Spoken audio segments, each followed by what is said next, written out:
ఓకేనండి. ఈరోజు చిన్నపిల్లలది పరీక్షను అయిపోయింది. చిన్నపిల్లల పరీక్ష ఇద్దరిని తీసుకెళ్ళి అక్కడ పందిరి కింద కూర్చోబెట్టి అడిగాను. అసలు 100 ప్రశ్నలు చదివించారండి వాళ్ళు. ఏ ప్రశ్న అడిగినా కట్ట కట్ట కట్ట కట్ట తల్లిదండ్రులకు ముందు ధన్యవాదాలు చెప్పాలి. ఇప్పుడు మీ అందరి ముందు ఒక 5 అడుగుతానండి. ఓకేనా? తల్లి సాత్విక అవుతుందా, ఫస్ట్ శ్రావ్య అవుతుందా? మళ్ళీ మీ ఇద్దరు పంటలు వేసుకోవద్దు. సరే, ఓ పని చేయండి, ఇద్దరు రండి, చెరోటి అడుగుతా. యారు బాబు, ఇద్దరు వచ్చేసేయండి, చెరోటి అడుగుతా.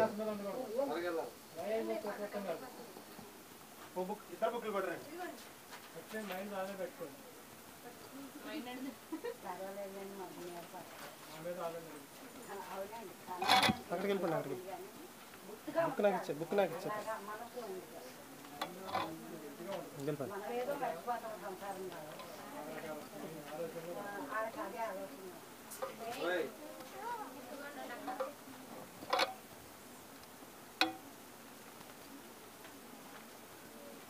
తల్లి 100 ప్రశ్నలు వచ్చేసినాయా? మాట్లాడండి. 100 ప్రశ్నలు వచ్చేసినాయా? అరే మాట్లాడరండి, నాకు అందరికి వినపట్టలేదంట. సాత్విక కొంచెం వాడు జరగండి, ఇది జరగండి. ఓకే ఓకే, వీడియోలో పట్టలేదు. సాత్విక, బైబిల్ గ్రంథాన్ని విభజించు. మౌత్ తీసుకో, మౌత్ అందరూ వినాలండి. మౌత్ తీసుకో. బైబిల్ గ్రంథమును విభజించుము.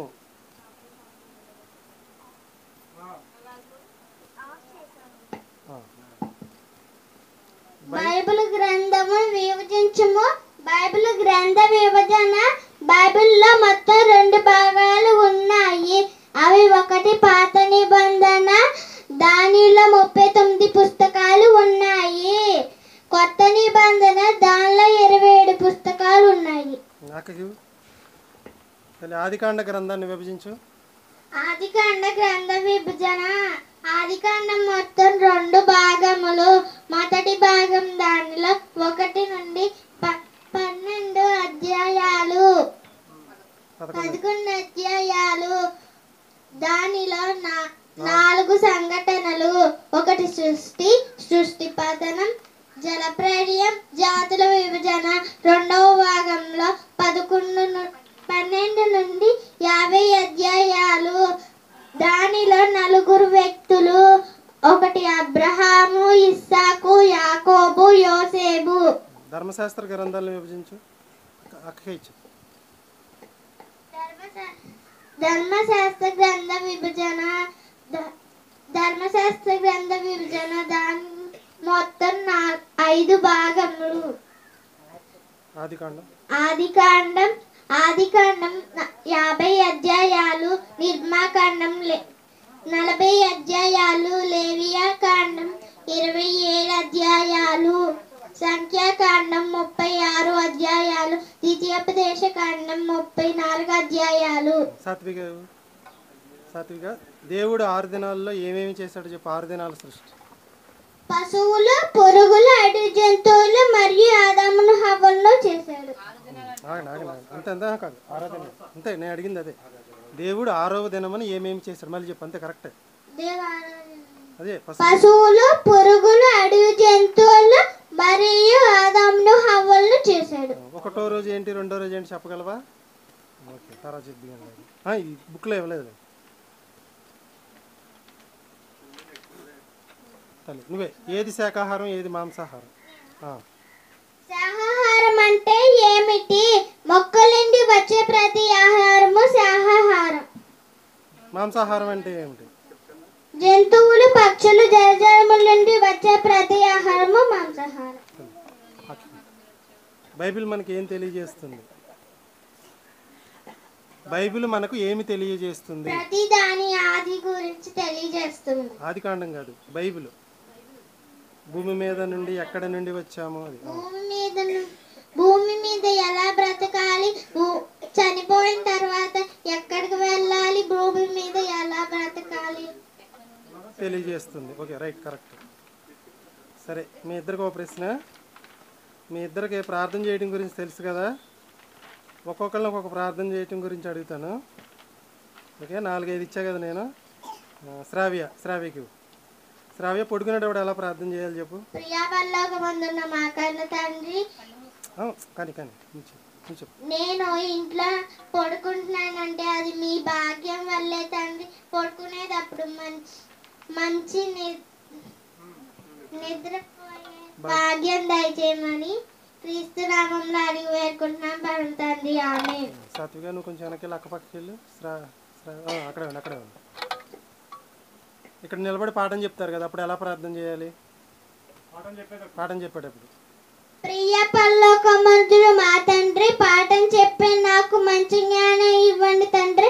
వినేవారికి గ్రహించుకునే మంచి మనసు ఇవ్వమని క్రీస్తు నామంని ప్రార్థన అడిగి వేడుకుంటున్నాం మా పరం తండ్రి, ఆమేన్. ఇద్దరికి కలిపి ఒక ప్రశ్న. కష్టం వచ్చినప్పుడు ఎలా ప్రార్థించాలో నువ్వు శ్రావ్య నువ్వే ఫస్ట్. కష్టం వచ్చినప్పుడు ఎలా ప్రార్థించాలి దేవుడికి? ప్రియ పరలోకమందున్న మా కన్న తండ్రి, మీ వల్ల నేను మేలు అనుభవించాను, కీడు అనుభవిస్తున్నాను. మీరు కష్టంలో వచ్చినప్పుడు నాకు తోడుగా ఉండమని క్రీస్తు నామంలో అడిగి వేడుకుంటున్నారు పరమ తండ్రి, ఆమేన్. తల్లి నువ్వు చెప్పింది. కష్టం వచ్చినప్పుడు దేవుడికి ఎలా ప్రార్థన చేస్తావు? కష్టం అదే సేమ్, అదే ఇద్దరు. ప్రియ పరలోకమందున్న మా తండ్రి, నీ వలన మేము మేలు అనుభవించాలి, కీడు అనుభవించాలి తెలుసు తండ్రి. ఈ శ్రమ నాకు నీవు తోడుగా పరీక్ష పెట్టడానికే ఇచ్చావని తెలుసు. పరీక్ష పెట్టడానికి ఇచ్చావని తెలుసు. నాకు తోడుగా ఉండమని సహాయం చేసినందుకు సహాయం చేయమని క్రీస్తు నామమున ప్రార్థన వేడుకుంటున్నాం మా పరమ తండ్రి, ఆమేన్. 5వ ప్రశ్న సాత్విక. ఇంకా ఉన్నాయి అవలా? సాత్విక అని అడగనా? చర్చిలో వందనాలు అది ఇదని పలకరించుకుంటారు కదా. ఇప్పుడు మీ ఇద్దరు అక్క చెల్లి, ఇక్కడికి వచ్చినప్పుడు మీ ఇద్దరు అలా పలకరించుకోవాలి? అక్క చెల్లి అన్నయ్య తమ్ముడు అని.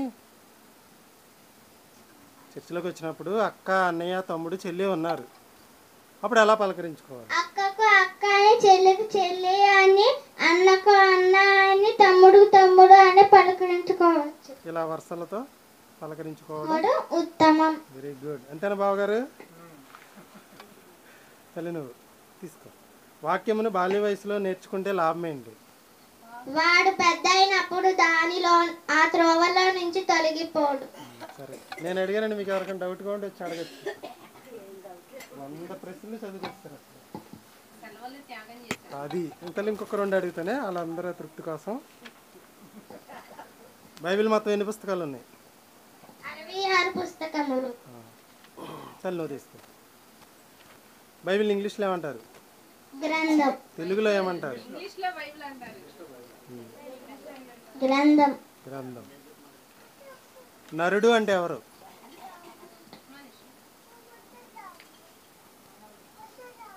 ఆదాముని ఏమంటారు? నరుడు. అవ్వని ఏమంటారు? నారి. వీళ్ళిద్దరిని కలిపి ఏమంటారు? నరులు. పరలోకంలో ఎవరెవరు ఉన్నారు చెప్పు? దేవుడు, దేవదూతలు, యేసుక్రీస్తు. తల్లి భూమి మీద ఎవరెవరు ఉన్నారు చెప్పు? మనుషులు, ప్రకృతి, చనిపోయిన శరీరాలు, పరిశుద్ధాత్ముడు, వాక్య రూపంలో యేసుక్రీస్తు, మనలో ఆత్మ రూపంలో దేవుడు ఉన్నారు. మీ ఇద్దరికి ఏదైనా ఇబ్బంది వస్తే ఏం చేయాలి? ప్రార్థన చేయాలి. ఇంకా చాలా, నేను అడగలేదు, అన్నీ చెప్పేశారు. ఒకసారి అందరూ పిల్లల క్లాస్ పెడితే మళ్ళీ వచ్చేయండి.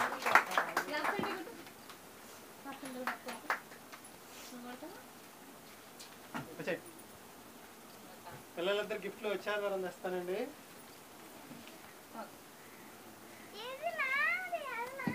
ఇది చెప్పటమే కాదు, వాళ్ళు ప్రాజెక్ట్ వర్క్లు కూడా చేసుకొచ్చారు. శ్రావ్య క్రితం ఆదివారం చేసుకొచ్చిందంటే నాకు చూపించలేదు. ఒకసారి తల్లి అవి చూపించండి అమ్మా.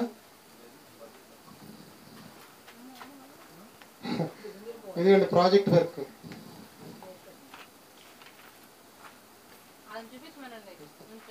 నోవాహు జలప్రలయం అంటండి ఇది. 100 సంవత్సరాల చరిత్రని చిన్న బొమ్మలో చూపించేశారు అంతే. చాలా బాగా వేశారు. ప్రపంచ శాస్త్రవేత్తలకి మేధావులకి తెలియని విషయాన్ని కోడి గుడ్డు బొమ్మలు వేసి కోడి ముందా గుడ్డు ముందా. తర్వాత ఏదేని వనం అసలు ఎలా ఉంది.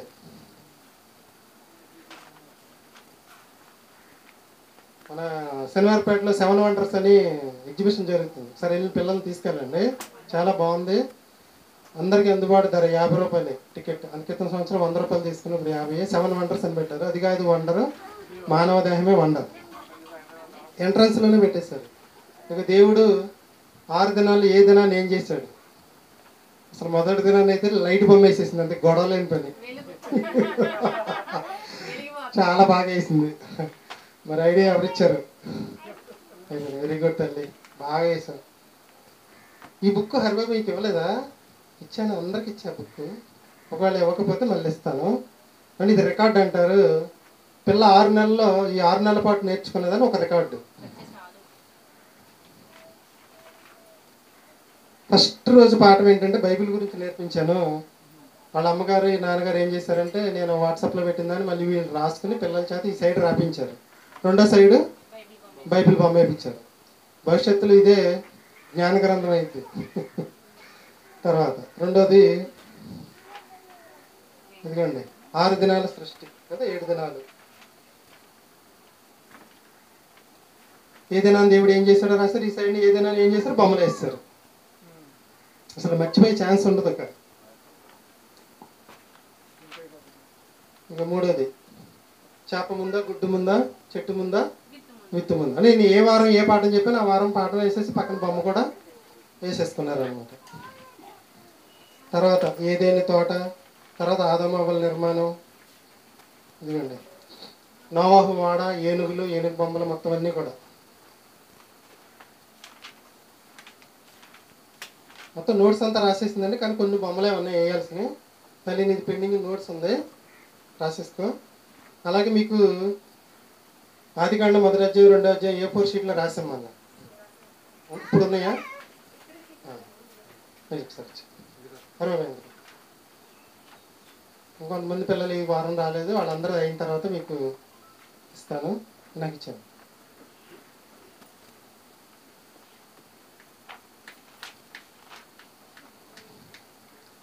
ఓన్ బైబిల్ రాసుకోవటం అండి, సొంతంగా ఆ పిల్ల బైబిల్ రాసుకుంటుంది. ఆదికాండం 1వ అధ్యాయం, ఆదికాండం 2వ అధ్యాయం. మరి వీళ్ళు వచ్చే ఆదివారం ఈ 2 అధ్యాయాలు చూసి చదవాలి అంతే, చెప్పవసరం. చూసి చదివితే చాలు, వీళ్ళ వర్క్ అనమాట. నువ్వు రాస్తావా? ఈ 2 అధ్యాయాలు ఏం చేయాలి, వీళ్ళు చూసి చదవాలి. మరి ఇద్దరిలో ఫస్ట్ ఎవరో తేల్చడం చాలా కష్టం, కాబట్టి తప్పకుండా ఇద్దరికి ఫస్టే ఇచ్చేద్దాం. ఓకేనా? ఈ ఎగ్జామ్లో స్టార్టింగ్లో 16 మంది పిల్లలు జాయిన్ అయ్యారు. చివరికి ఎగ్జామ్ దగ్గరికి వచ్చేటప్పటికి 2 అయ్యారు. ఎందుకంటారు? వీళ్ళు సెలవుల్ని త్యాగం చేశారు. ఇదిగోండి సాత్విక, శ్రావ్య 2 అధ్యాయాలు కూడా రాసుకొచ్చేసింది. నేను ఇచ్చిన వరకు ఇచ్చినట్టుగా ఈ రోజు వరకు చేసింది 2 పిల్లలే ఉంది. అంటే అన్నమల తల్లిదండ్రుల ప్రోద్బలం ఉందని నేను కాదన్నా. మీరు చేసిన త్యాగానికి దేవుడు తప్పకుండా ప్రతిఫలం అనేది ఇస్తారు. మా లేఖన రాయలేదంటుంది మా ఆవిడ. మా లేఖన రేపు వచ్చే శనివారం ఎగ్జామ్ ప్రిపేర్ అవుతుంది.